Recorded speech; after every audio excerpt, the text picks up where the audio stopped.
Welcome to the CIRAN podcast, Reconciling Two Societal Needs, Resource Extraction and Nature Conservation. In this podcast series, we will be discussing the framework conditions for the responsible sourcing of critical raw materials in protected areas. CIRAN is more than a podcast. It's a project funded by the European Union.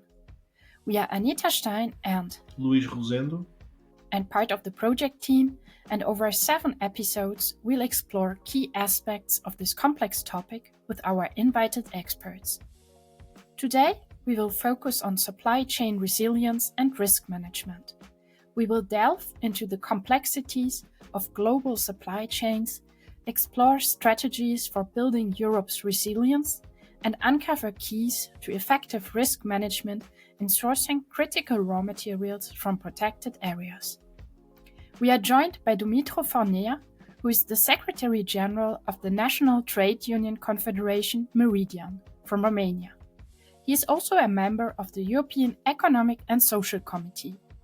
In this role, Dumitru has led many initiatives addressing industrial change, trade, and raw materials resilience, and we are thrilled to learn more about his perspective. So, welcome, Dumitru. To start with, I wanted to ask, what are, according to you, some of the key vulnerabilities and the risks that are associated with the current global supply chains for critical raw materials? Thank you very much, Anita, for invitation. What I can say from European and national perspectives, the visions might differ, might vary a little bit, but of course, from a European perspective, we see in the last period a lot of discussion on the geopolitical risk, not so much on access to resources because they are not available, but access to resources because of the tension situation all over the world. Of course, European Union is trying to address these questions based on a network of partnership, strategic partnership agreements and memorandum of understanding. And this we can detail afterwards if we have the time. But the idea is European Union, it's a continent with not too many critical raw materials, as we call it, available. Or if they are available, we don't know yet because we, in the last decades, we forgot to invest more in geological surveys, in exploring these opportunities. Moreover, we had a lot of administrative problems in a way that our political environment in member states didn't allow to develop a one-stop shop office for the mining industry, for example, for permitting administrative procedure. So we created a system which makes almost impossible to open a new mine in Europe, or if it's possible, to be very difficult. And we have some good practices of countries which they did a lot and they progressed, but mainly they are Nordic countries and something in the Iberic Peninsula, Portugal and Spain. They are, we can say, good example from various perspectives, but are a lot of issues in the Eastern European country, for example, where due to the bureaucracy, we don't have access to resources which are existing. In the Balkan countries are a lot of opportunities. In the other countries, which maybe they have these opportunities, but we didn't progress in this respect because, as is the case of Germany or rich countries, they have the possibility to pay from other resources from other parts of the world. So they have access to resources based on financial resources. So they rather prefer to import these raw materials. It's much easier, doesn't create too much problem for them. So this creating during the time, in these decades of doing nothing in this regard, of the domestic supply pillar side, this created these dependencies, which are now chronicle. And in the context of the new geopolitical challenges, as the conflict with Ukraine, Russia, as the situation in Africa now with more influence of Russia and China in Africa, as the position of many so-called non-aligned countries to be more critical towards the relationship they have with the Western countries. So all this created new vulnerabilities. So Europe, it's in a way or another forced to reinforce the cooperation with their traditional partners, like-minded countries, as we call it, like Canada, Australia, some Chile, some countries in Latin America, where we can find a path of cooperation. South Africa was in our screen, but now we see that South Africa is more close to BRICS countries. So it's ideologically, it's going far away from what we want in the European Union. So now we have a dilemma, we have a question. Will we follow our principles and values like human rights, due diligence, environmental protection, climate actions, and so on? Or will we make compromises with the countries where we need these raw materials, and in this way to enforce our supply, and security of supply of these critical raw materials. So it's a tough decision for the future. But for the moment, European Union states, member states, they are committed to follow their principles in a way. But we all know that will be more and more difficult. Okay. Yes, thank you. Let me go picking some of the things you said, particularly regarding the way the EU is determining which raw materials are particularly critical for its economy, and how quickly can the listing evolve when supply chain disruptions appear. I think, yes, European Union started to work since 2006, 2007. I've been personally involved in some initiatives, like Raw Material Initiative, when Commissioner Verheugen started this exercise together with Euromines, Eurogeo surveys organizations. So we started to imagine a mechanism in order to determine, first of all, strategicality and criticality of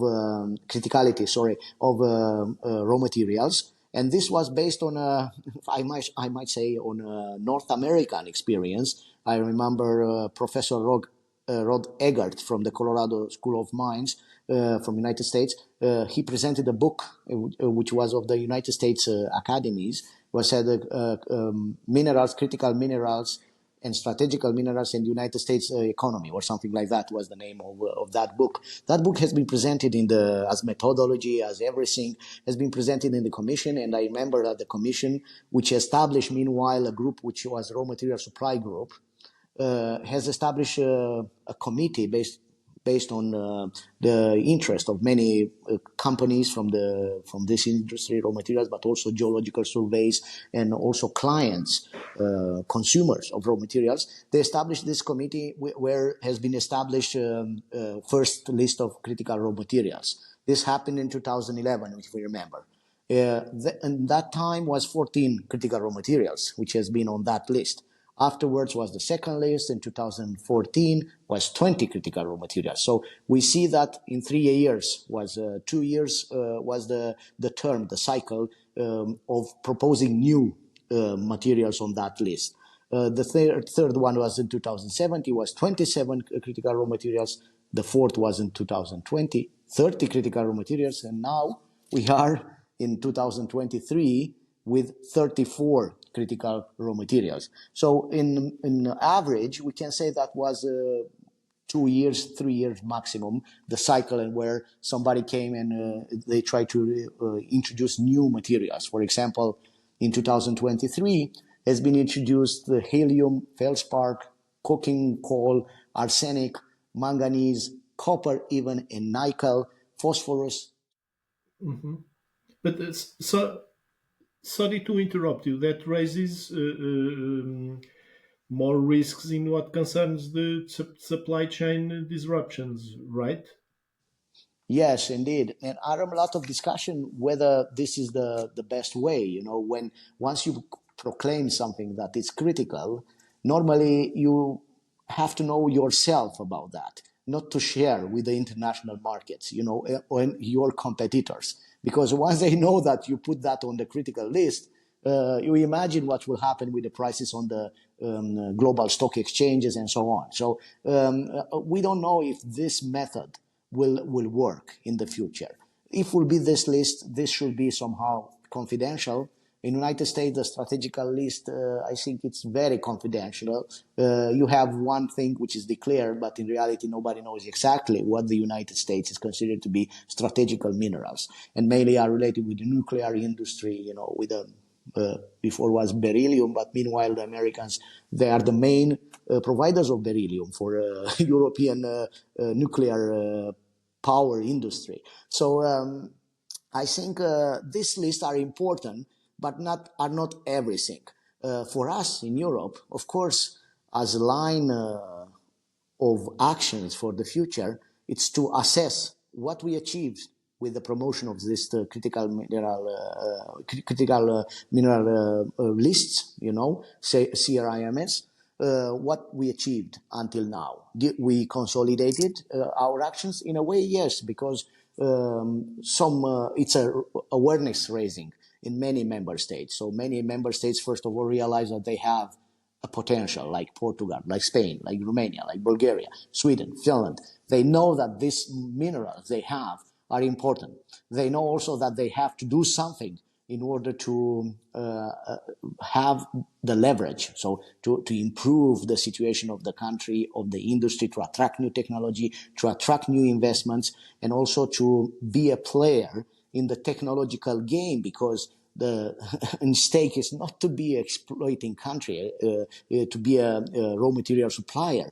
In stake, it's the status of a certain jurisdiction, or in our case, European Union, of remaining with an industrial and technological base, on its own territory, based on the access that they have on their own resources, but also improving the negotiation capacity on the international markets. So when you have something, you say, look, I have this, but I need more, but I am not hungry.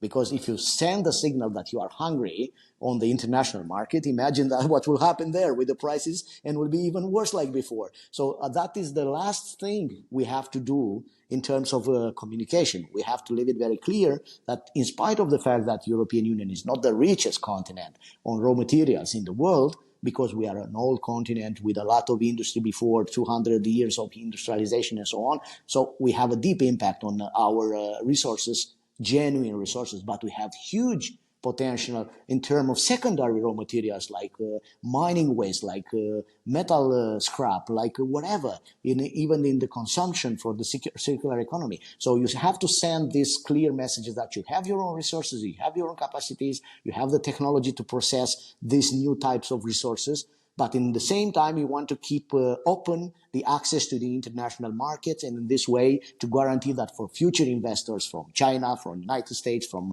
Japan, that you are a good powerhouse for everything, for any investment. You can guarantee, you can you can give access to raw materials or supply chains which are sustainable, which are resilient. So that is the kind of message we want to send with all these efforts, including with the CIRAN podcast, in which we are dealing with these things, to communicate that European Union, first of all, it's aware about the importance of critical raw materials and raw materials in general. Second, is determined to do something in this regard to consolidate the security of supply.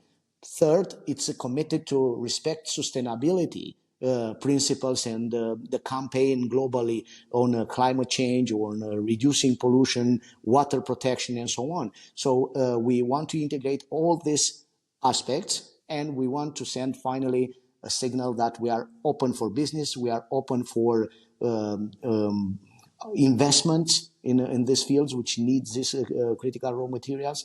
We are ready to share knowledge, to transfer technologies for those jurisdictions which want to cooperate with us. And we give the example of the countries in Latin America where we have already signed memorandums of understanding, companies like Renault, for example, or Eramet, wherever, where we give any examples. They are interested to invest in the Argentinian lithium, as Tesla also is interested to invest in the same place. We are competing globally, but in the same time, we want to be sure that a set of principles are respected and they are applied, like due diligence, for example, which is the latest one, climate and decarbonization standards, or challenges we have to follow.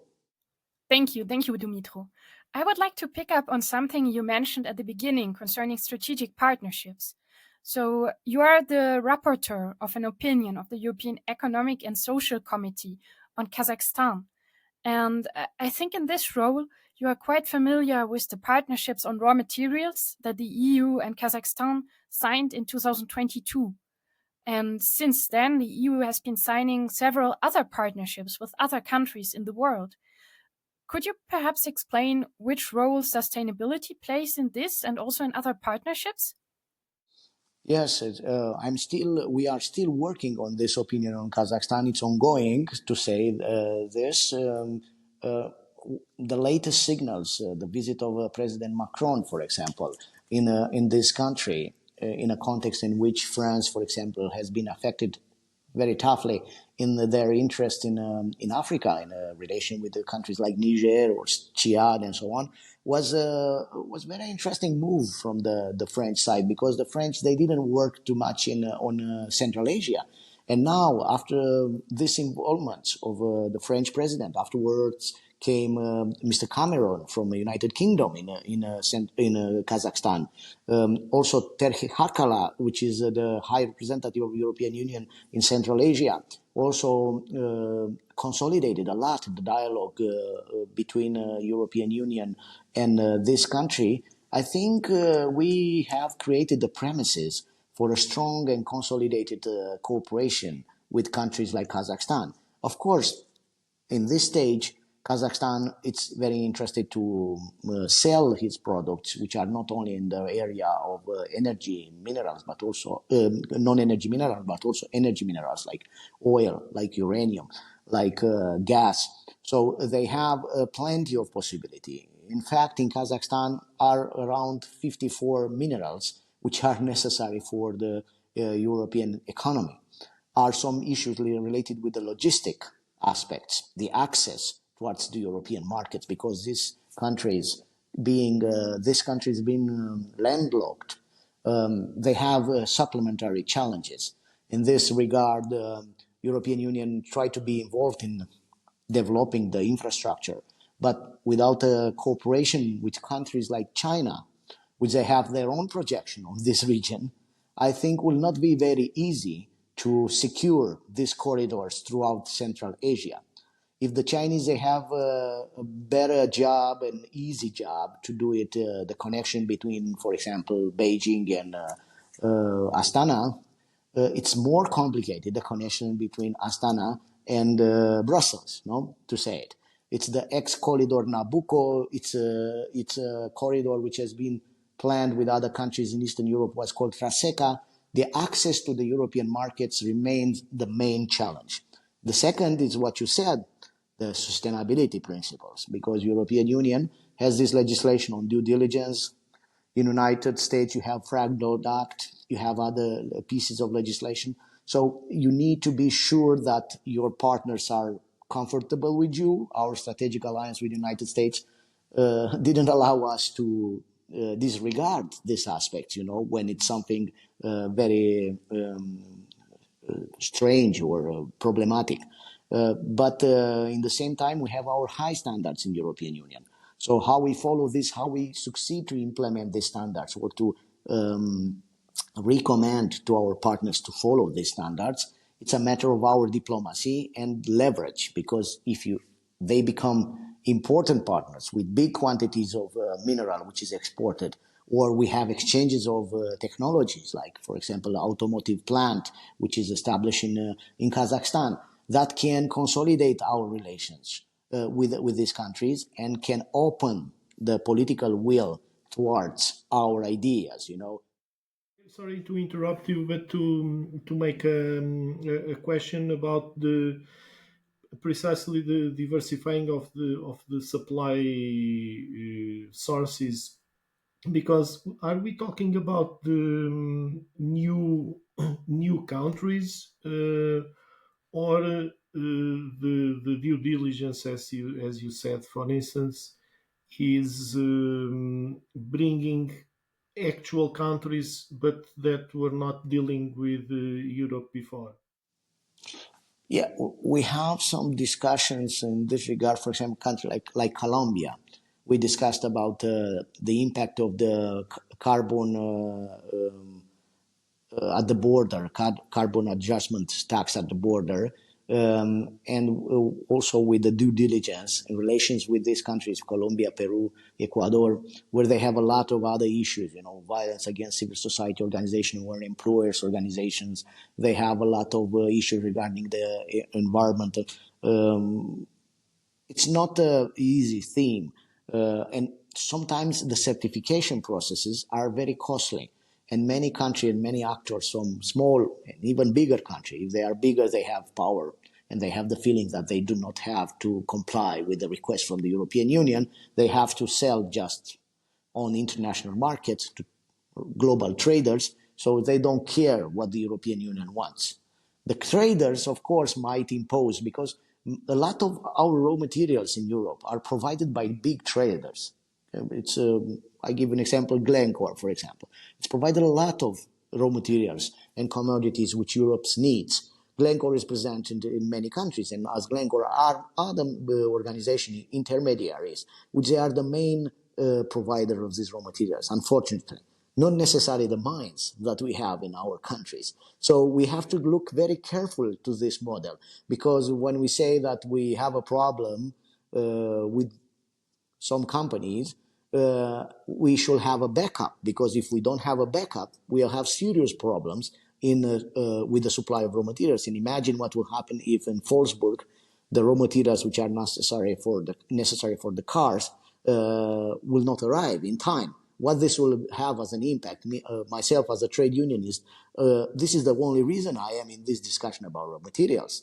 I don't care necessarily about raw materials, but I know that if this supply chain will be stopped by a certain reason, the jobs of thousands, hundreds of thousands of people in Europe will be directly affected, and the consumer prices will be high. So our family directly will be involved. So whatever we like it or not, the theme is not very sexy, but it's very, very crucial for the living style of the Europeans. So the Europeans has to understand which is in stake, which are the political compromises which sometimes we need to take it, and with a limited impact on our values, because that is another question. Of course, raw materials are everywhere. How you provide them will be after a war, will be after a conflict, will be after corruption. So these are delicate issues, and we cannot imagine a future where we can accept all these compromises. To be in such a need of this raw material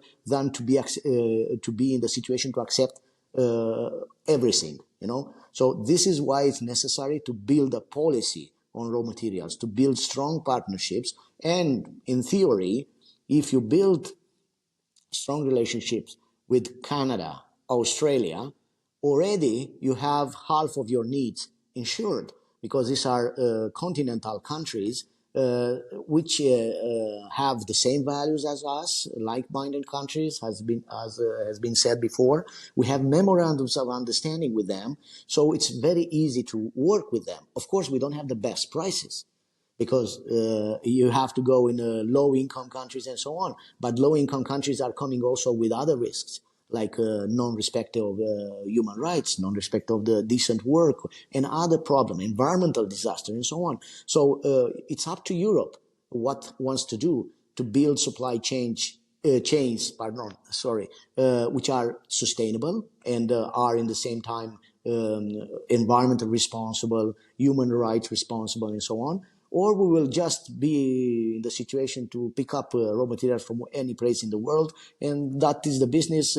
For the sake of efficiency, we are ready to do this compromise. This will change immediately the face and the image of European Union, and will induce the moral hazard over our industries. And that is a situation which we want to avoid. But I think we are in the right direction. We pay already one of the highest prices for the raw materials which we are providing in Europe. The European citizens, at least in the last 2 years, they suffer a lot from this situation of the conflict in Ukraine and Russia, which actually limited the access to raw materials, and this lack of production or lack of exports towards our markets has increased the prices. So we've been, in a way, forced to pay more as we did before. But meanwhile, I think we've been forced to understand how to use better our industries, our technologies, to be more efficient, to use more efficient the raw materials, to be climate friendly, to operate in the European environment with the European environment standards. And in this way, maybe something good will be from this situation. Now is the moment to invest more in domestic exploration, geological exploration, to invest more in our mining, local mining industries all over Europe, and to start to become a producer in a certain limits, as the Critical Raw Material Act has already envisaged, are some percentage which we have some targets we have to observe. I think it's a first step, but we hope to not be just a bureaucracy, to be actions in the field, encouragement for companies to operate, improving administrative processes, and encouraging our geologists to work all over the European territories and to share data with governments and companies in such a manner that we will have a boost in this industry, and a boost not just for the sake of the quantity, but a smart boost in a way that we will be able to ensure the metals that we need locally also, at least a part of it. Thank you, Dumitru. I think we already reached the end of today's podcast episode, and I just wanted to ask a question which relates closely to the topic of our CIRAN project. So in CIRAN, we are investigating various aspects concerning the extraction of critical raw materials from environmentally protected areas. Do you think that international collaboration and partnerships can play a role in this very complex field? Yes, of course. We have a lot of best practices in Europe where exploration and extractions operation in the Natura 2000 area are happening already in Europe. Natura 2000 is not a totally exclusive zone.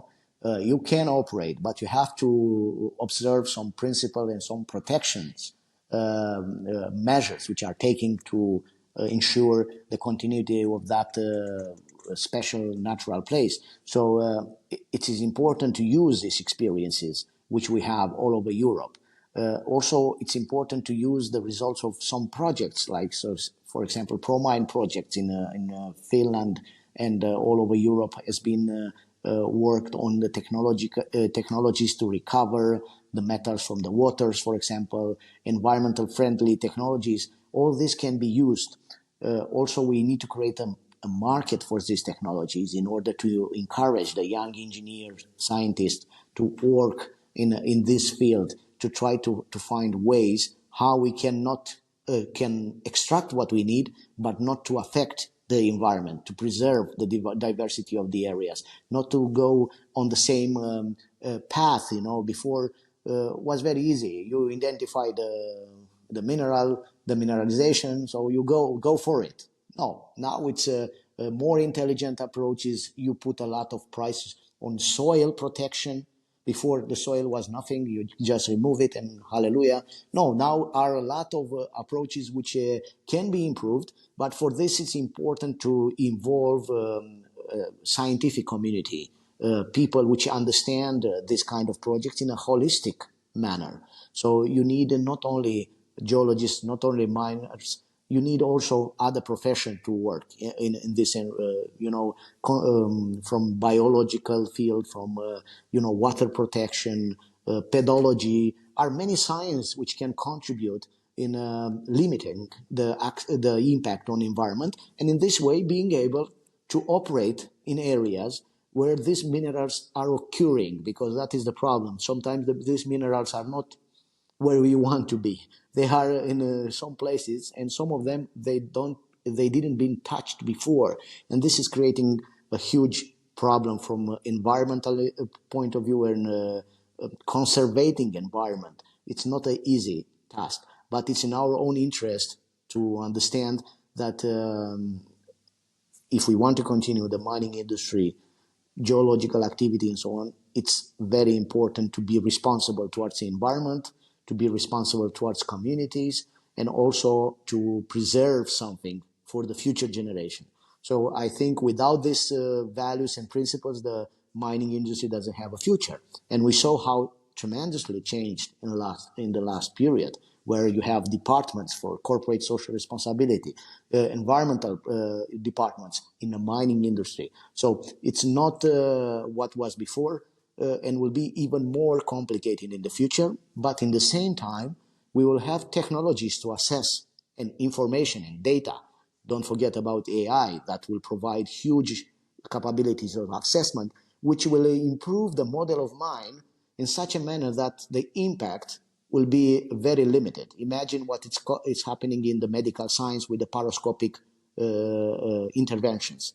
You don't destroy everything to have access to something. You will go precisely to the place, and you will limit a lot the consumption of soil, consumption of water, consumption of fuels and things that can affect the environment, and also noise, which is an aspect which before was not even taken into consideration. Now it's more and more. You have limits of noise and so on. So I am quite optimistic on this, but of course the consumption of raw materials will be limited also by the technological factor. A lot of better technologies from one side, efficiency in design, so eco-design will be a lot, and a lot of circular economy, recycling which can occur in this regard, and more specializations. You see, you have this carbon fiber technologies, which a lot of products they no longer need metals. They will need other kinds, or if they will need in small quantities, will not be the same. But we will focus on critical technological applications. So that will be, if we don't have a substitution, we will be still forced to do something in this regard. So all these aspects will have to be integrated in the future. And I have the feeling that the artificial intelligence will be able to assist us in this regard to find better answers in the next period. Thank you so much, Dumitru. Thank you. This episode was brought to you by CIRAN. CIRAN is an EU-funded project that is investigating how to balance resource extraction and nature conservation.